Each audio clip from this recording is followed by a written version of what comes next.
মাটির মানুষ মাঠের রাজা বাজানো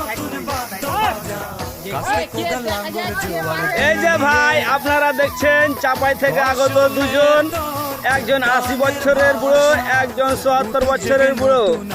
দেখছেন কে আগে পারা যায়। ফলাফল এই যে আজকে শেষ আমাদের ধান কাটা। এই যে দেখা যায় যে পারবে তাকে পুরস্কৃত করা হবে। 74 আর 80 বছরের বুড়ো দেখা যায় প্রতিযোগিতায় কে পাচ্ছে।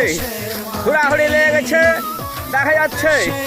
আপনারা দেখছেন ফলাফল হবে, এদের যে পুরস্কৃত হবে তাকে দেওয়া যাবে একটা লাল খাসি, আর যে পাশে পারবে তাকে একটা দেওয়া যাবে পেড়ি বকরি। দেখা যাচ্ছে ফলাফল 80 বছরের বুড়ো পেরে নিলে, 74 বছরের বুড়ো এখনো লাস্টে আছে। যে ফলাফল শেষ আপনারা দেখতে পাচ্ছেন এখন।